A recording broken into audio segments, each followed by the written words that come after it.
नमस्कार, आपका बहुत बहुत स्वागत है मेरे इस डिजिटल प्लेटफॉर्म प्रभात ऑफिशियल न्यूज़ पर। और आज हम चर्चा करेंगे भारत, पाकिस्तान, तुर्की और बांग्लादेश के बीच जो भारत की मौजूदा हालात हैं, उस मौजूदा हालात के। दोस्तों, ऑपरेशन दोस्त एक मुहिम शुरू किया था भारत ने जब तुर्की में भूकंप आया था।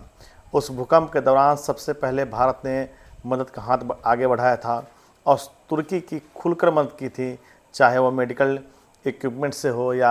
डॉक्टरों की टीम हो, दवा से हो, जो भी संभव बन सका था तुर्की की मदद भारत ने हर संभव की थी। लेकिन आज वही तुर्की भारत के खिलाफ साजिशें कर रहा है। एक साजिश, दो साजिश नहीं, बल्कि हर तरह से लगातार साजिशें ही कर रहा है। आपको बता दें कि पाकिस्तान में वह साजिश करने के बाद अब वह बांग्लादेश में लगातार भारत के खिलाफ साजिश कर रहा है और बिहार, बंगाल, झारखंड और पूर्वोत्तर के राज्यों जैसे अरुणाचल प्रदेश, इन राज्यों को अब बांग्लादेश का हिस्सा बता रहा है। और इस मुहिम की शुरुआत तुर्की ने एक एनजीओ की मदद से बांग्लादेश में कर दी है। ग्रेटर बांग्लादेश के नाम से इस मुहिम की शुरुआत तुर्की से एक फंडेड एनजीओ के माध्यम से लगातार बांग्लादेश में किया जा रहा है। और बताया जा रहा है कि आने वाले समय में किस तरह से बांग्लादेश का हिस्सा होगा बिहार, झारखंड, पूर्वोत्तर के राज्य, अरुणाचल प्रदेश।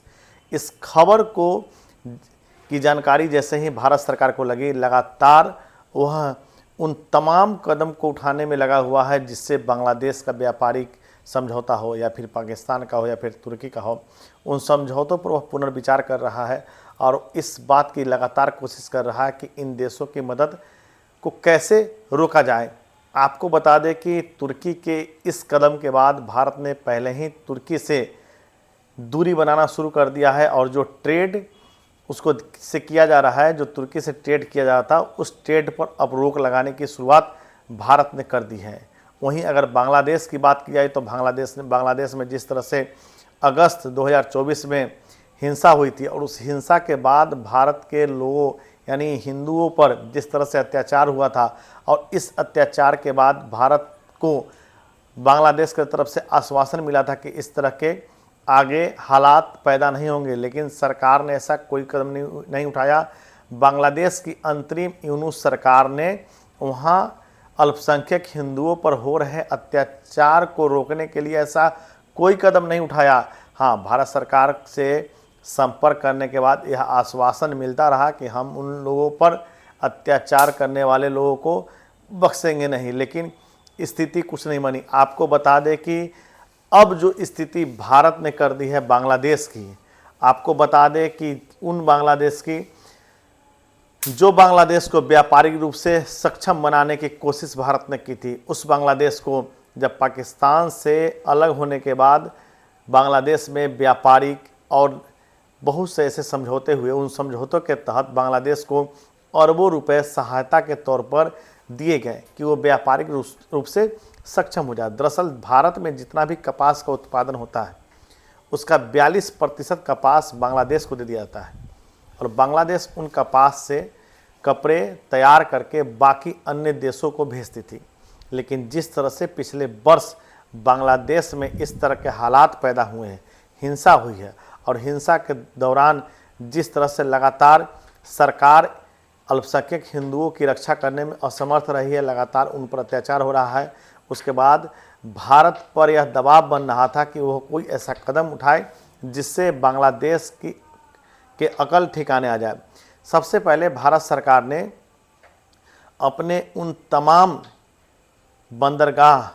और उन व्यापारिक स्थलों पर रोक लगा दिया जहां बांग्लादेश को यह सुविधा निःशुल्क भारत ने दी थी कि भारत के बंदरगाह पर बांग्लादेश अपने सामान को अन्य देशों को भेज सकता है। उन सभी देशों को जो सामान भेजा जाता था और उन बंदरगाहों का इस्तेमाल फ्री ऑफ कॉस्ट निःशुल्क बांग्लादेश करती थी, उस पर रोक भारत सरकार ने लगा दिया है। अब भारत सरकार ने बांग्लादेश को जो सहायता मिल रही थी भारत की तरफ से, जो व्यापारिक मसौदा था, उन मसौदों को भारत ने कैंसिल कर दिया है। अब लगातार आपको मैंने कई बार खबर दिखाया था, अपने बीबीसी में देखा होगा इन खबरों को, कि किस तरह हाजीपुर और मुजफ्फरपुर जैसे छोटे शहरों में भी जो यहाँ जूते और कपड़े तैयार हो रहे हैं उनको रूस और रूस के सैनिक इस्तेमाल कर रहे हैं और विदेशों में भेजा जा रहा है। दरअसल हिंसा के बाद भारत ने कपास बांग्लादेश को भेजना बंद कर दिया है और उन कपास से अब भारत में ही कपड़े तैयार करने की पूरी कोशिश भारत सरकार कर रही है। अब जो स्थिति मौजूदा हालात यह सामने आया है कि अब तुर्की बांग्लादेश को फंडिंग करने में लगा हुआ है और वह फंडिंग इसलिए किया जा रहा है कि वह भारत के खिलाफ कदम उठाए, भारत विरोधी कार्य करे। ऐसे में सवाल यह उठता है कि जो अभी देश के अंदर मौजूदा हालात है, चाहे वह भारत पाकिस्तान के रिश्ते के बीच का हो या भारत बांग्लादेश के बीच के रिश्ते का हो, समझौतों को छोड़ दिया जाए तो जो भारत से नेपाल का संबंध है उन सभी के बीच जो भारत की अभी स्थिति बन रही है उसमें स्थिति यह निकल कर आ रही है कि भारत जो जिस तरह से आगे बढ़ रहा है या अपने काम को अंजाम दे रहा है वह कहीं न कहीं बाकी अन्य देशों के लिए किरकिरी साबित हो रहा है और यही चीज़ अन्य देशों को नागवार गुजर रहा है और अंतर्राष्ट्रीय मसौदों पर सरकार कहीं न कहीं अपने हितों की रक्षा करने में कहीं फिसल जा रही है या फिर भारत के लोगों के हितों को ध्यान में रखते हुए कुछ कड़े कदम उठाए जा रहे हैं जो भारत के व्यापारिक मसौदों के खिलाफ है। आपको बता दें कि जिस तरह से बांग्लादेश में हिंसा हुई और हिंसा के बाद बांग्लादेश पर सबसे पहले यह दबाव बनाया गया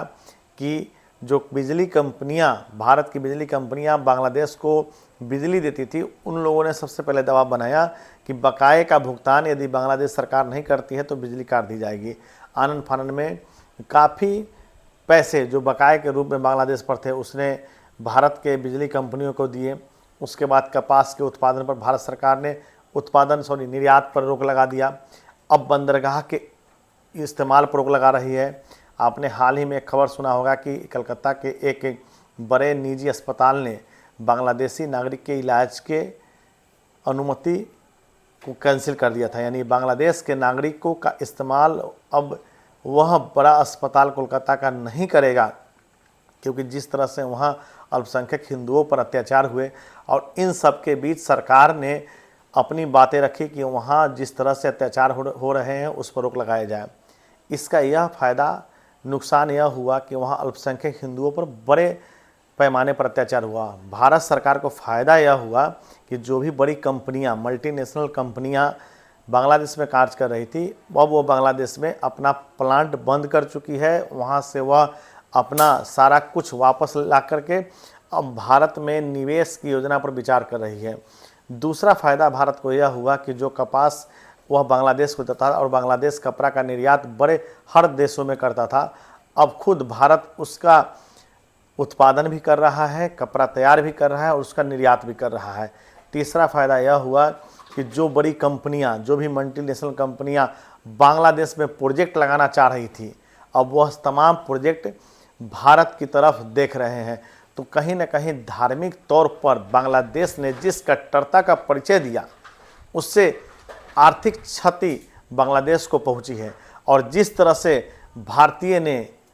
सनातन ने अपनी उदारता का परिचय दिया उसका कहीं ना कहीं फ़ायदा भारत को मिला। हालांकि इन सब के बीच जो घटना पहलगाम में घटी वह काफ़ी निंदनीय थी और इसके लिए भारत ने वहाँ स्ट्राइक की और स्ट्राइक के बाद जो तस्वीरें सामने निकल कर आई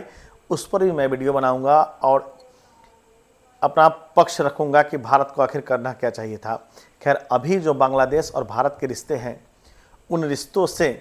ना तो व्यापारिक, ना तो आर्थिक, ना तो सामाजिक और ना कोई लगाव अब बांग्लादेश से रह गया है। और ऐसे में बांग्लादेश से आने वाले तमाम जो छोटे छोटे